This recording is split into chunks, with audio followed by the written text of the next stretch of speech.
So just as a reminder, this is, I think I've presented this before, Dan and everyone else, but we're doing a HyFlex model where half of the students are at the school for 2 days and half of them are online.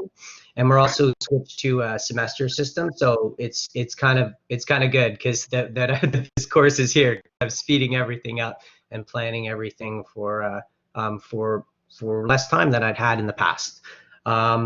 I'm going to be using a combination of Edsby, OneNote, and Microsoft Teams as learning management tools. And I went through in this document at the beginning, and I just talked a little bit about how I would be using each one of these tools. In particular, Edsby is mostly a wayfinding tool. It's where our report cards, grade book, and everything. So I can't really avoid it. I have to use it. And also has a calendar and a number of organizational features which have been established at the school. So this is just really a screenshot from a course last year of how it will look for students on a day-to-day basis, and you can see a few of my options here. And then at the end of each class, I'm going to make sure that there's both the topic covered with links, and then very clear to-do list for students, so they know exactly regardless if they are online or in person, they'll be able to follow along. There'll be a consistent kind of structure to the course through Edsby. OneNote is where I'm going to be spending a lot of the course, and I'm going to go over this in a lot of detail. The big difference with this course that I'm teaching, it's a Comtech course. In particular, it's using digital technology like cameras, video cameras, and Photoshop. And there's basically 3 units. One is about visual design, which is photography and Photoshop. The second term is about video, and then the third term is about animation. So the course I've designed for this one as a sample is based on Unit 2, which is to do with visual design and photography. So there's a lot of use of digital cameras and Photoshop. So there's already a lot of technology embedded in it. So where I think OneNote can be really, really helpful with that is it creates an opportunity for a thought book. So students can have both their reflections. They can have progress reports where I can see their progress, make comments, make suggestions, and just help them along their journey towards they're developing their skills and improving their skills. So that's really where I think OneNote has a lot of potential for students. And again, Dan, I've given you the link to all of this stuff so you can look through it. Yeah, and then Teams. How are we going to use Teams? Well, Teams is going to be really where we're going to have synchronous moments in our hybrid class. We used it as our platform when we were completely doing the emergency remote learning. And I've also set it up here so you can see that there are some groups here where they're private. And what I will do is those will be not established groups, but rotating groups based on what we're doing. In a second, I'm going to go over the overview of the course a little bit, and you'll see that there are times where they're in flexible grouping strategies. In particular, there's things called photo walks, which we'll do with students that are in the class, where we'll get a digital camera and we'll take photos, and then they'll use these private groups to kind of organize how they distribute and edit those photos as a collaborative group. This eventually will lead towards a portfolio that they're going to create, and a personal portfolio that they're going to deliver and share and submit as a final summative for the unit. But there's plenty of opportunities with different groups to work using this space here. And if I pop over to Teams for a second, this is the way it sort of looks. And only particular group members would have access to this particular group, and I would make them flexible based on what we're doing and based on what the groups are on each class. I also have set up Teams so that it has both the slide contents for each week, any links that have been set up, and also embedded with what students are supposed to do, for instance. So this is a Microsoft form, so it's embedded in here. It also links very nicely to their OneNote, so that it automatically creates a week one collaborative space here, which is, I can kind of like put in class notes from what we've been talking about here. Okay, how's that so far? Yeah, that looks good. That looks good. Okay, so now let me switch over specifically to the to the course itself. Like I said before, this is sort of an overview based on what I saw, Dan, in the way you set it up. I really like the visual aspect of it. So I, like how good teachers do, I copied your model and I loved it. And I pushed everything towards the portfolio. So the portfolio for this unit has a number of different assessment tasks. From some research to an about me assessment for learning activity, which I'm going to ask students to do, where I just say, hey, why don't you put together a little collage for me, and then I'll be able to see exactly what kind of Photoshop skills and digital editing skills the kids have, and then that will inform my my assessment with them through their portfolio section here.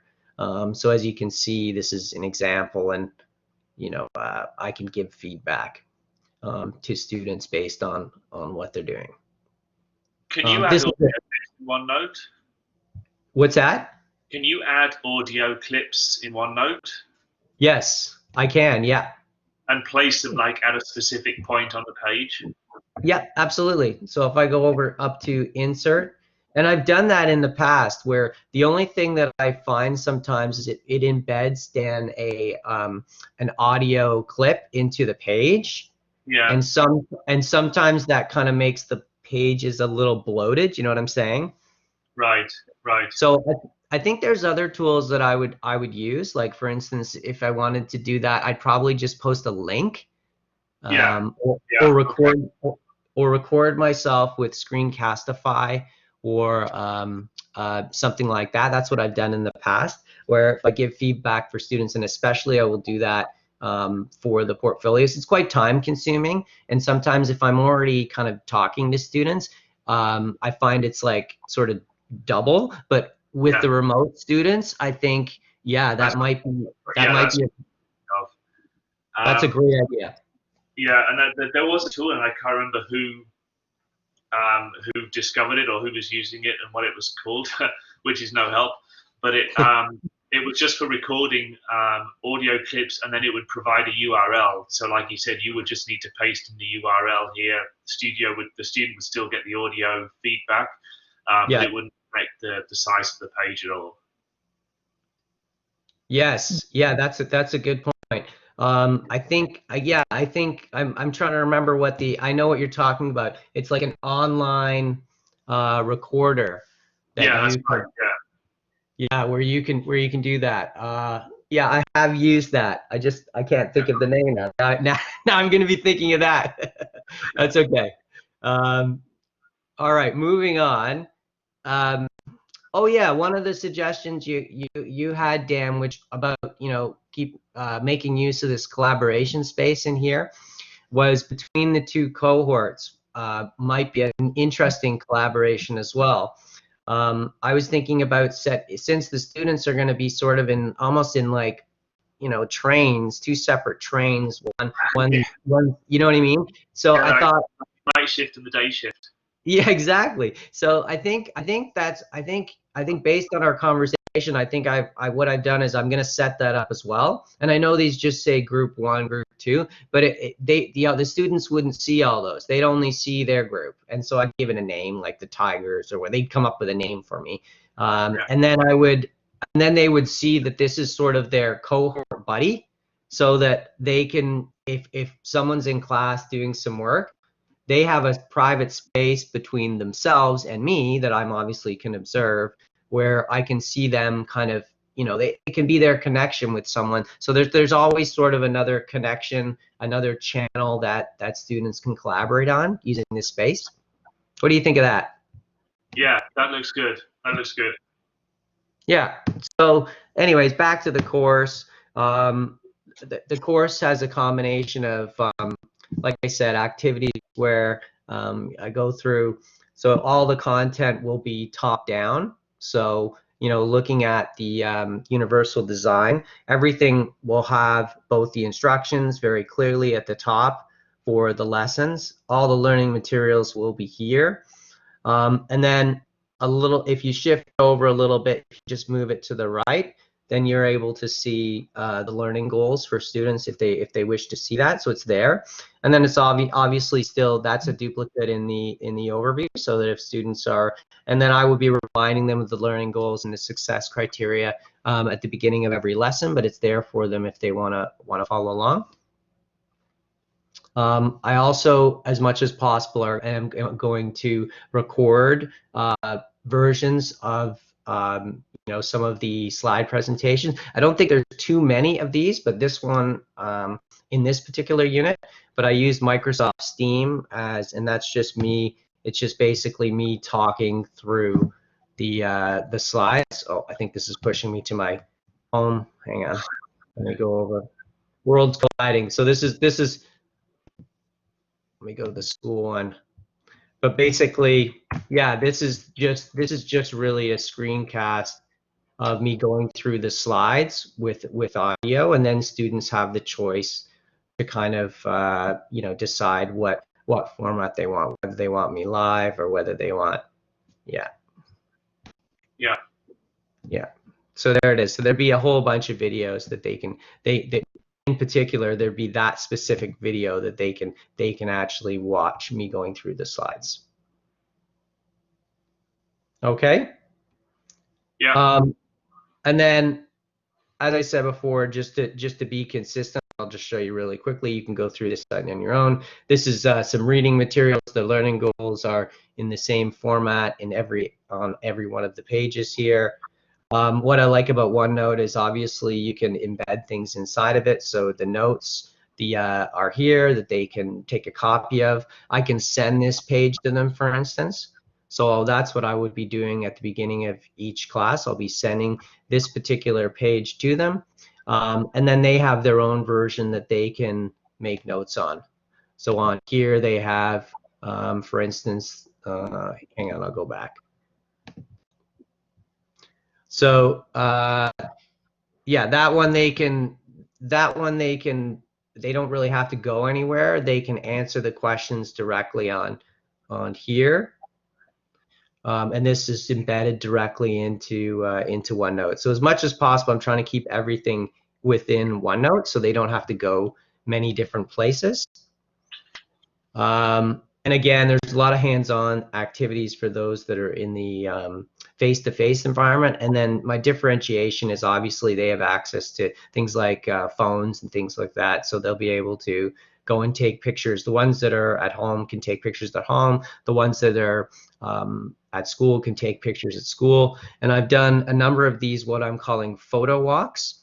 And they do, there's 3 of them in this particular, sorry, there's 4 of them in this particular unit. So that means they do 2 at school and 2 at home. And they each have kind of a theme. This one's kind of fun. It's like finding hidden faces and things. Oh, yeah, that's awesome. And I've now cursed all of you. Sorry. Now that you see this, you will be doing this all the time now. You'll be looking for a whole subreddit devoted to those. Anyway, so yeah, and then this is another example of the kind of this will be something that would be great for that pairs cohort buddy kind of activities. Work in pairs to complete the following checklist. And then obviously this is here, and then they have, oh, this is where I wanted to flip over to the student. They would be doing this themselves. And I could put this page there, or I can put it here, right, for the cohorts, which I think would be kind of interesting. Yeah. And then going through, as I said before, these are the second part is about, you know, making edits and things like that. There's the learning goals. And then another piece of technology that this came out of our first meeting, Dan, when we had our first one where we talked with a number of people about, and I think Kyle was there, but someone was telling me about the Parlay Ideas. So I've incorporated that into sort of, once we get to quick learning about the camera, then quick editing tools. Then in this particular lesson is all a little bit more about ethics and about the use of technology in an appropriate way, especially digital manipulation tools. So, you know, before we get into Photoshop, we have a discussion about it.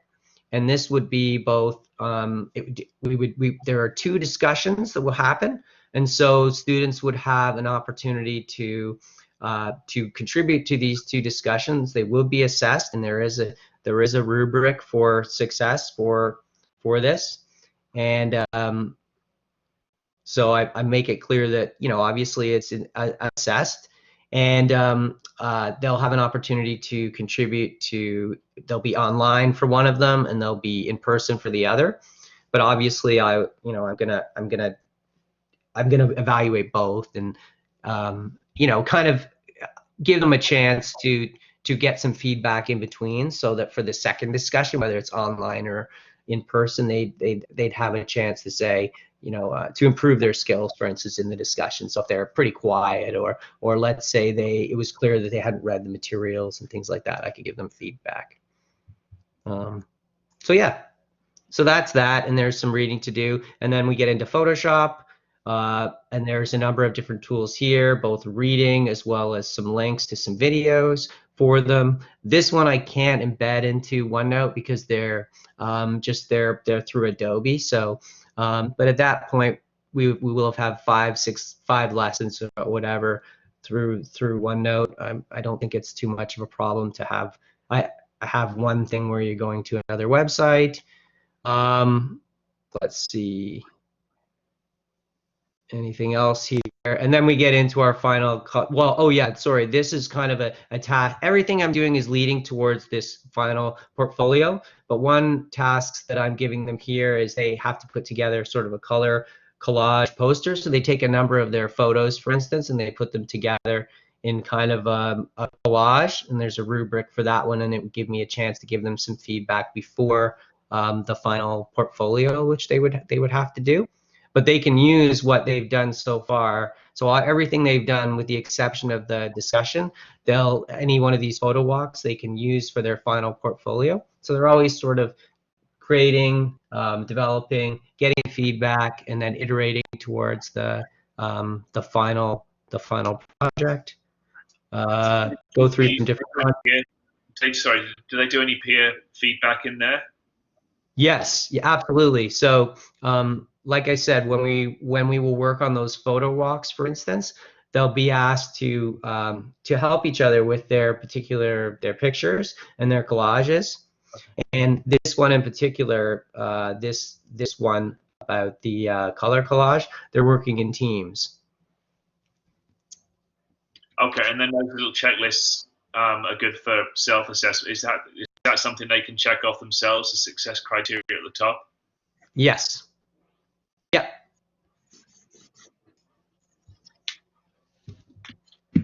So that's that would be the.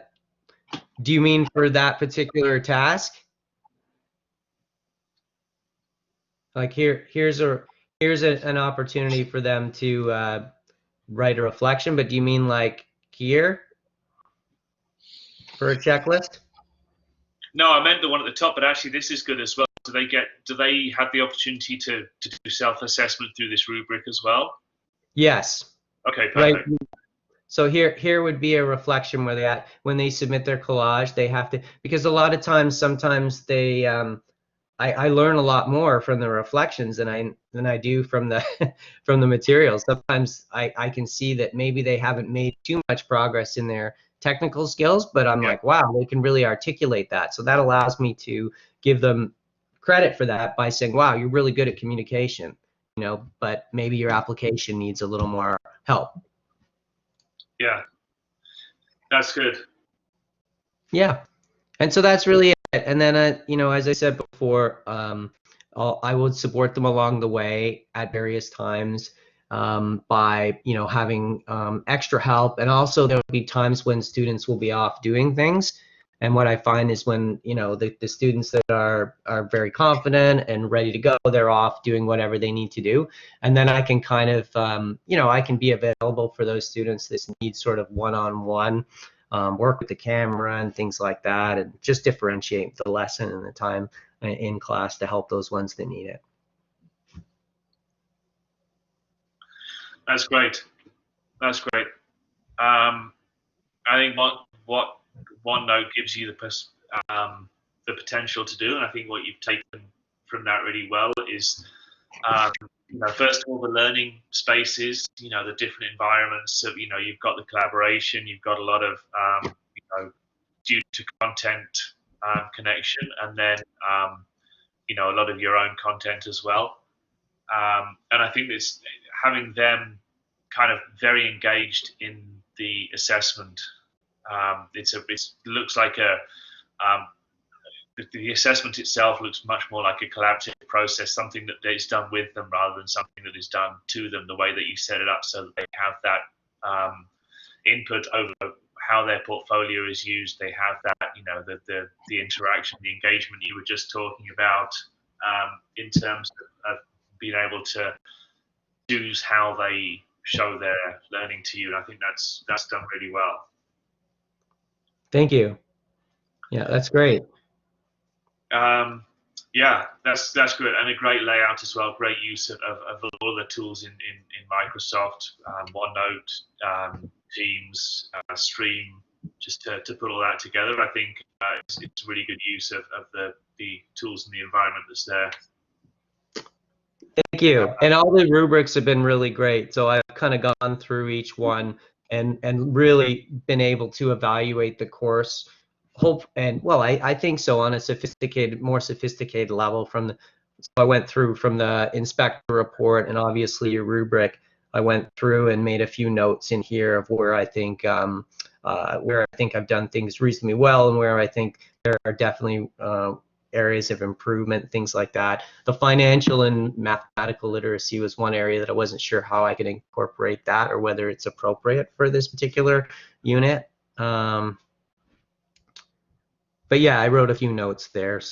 But definitely the universal design stuck with me a lot. Went through the ISTE standards, and then what really became helpful is when we that section about accessibility and using alternative text for things, so that I can go through and audit not just this course but all my courses for things like contrast, texture, readability, and things like that. So yeah, really opened my eyes as far as being accessible with all the learning materials. So thank you. Yeah, that's good to hear. Thank you very much. And I think I can't remember, one of the schools made a UDL. I think it was called UDL Now. Yeah. They made mandatory reading. Have you seen that? It was, I think maybe it was Havergal. I'm not sure. They had the whole staff read it over the summer. Oh, okay. Katie Novak. Yeah. UDL, yeah. Okay, I'll have a look for that. That's great. Yeah, I'll incorporate that.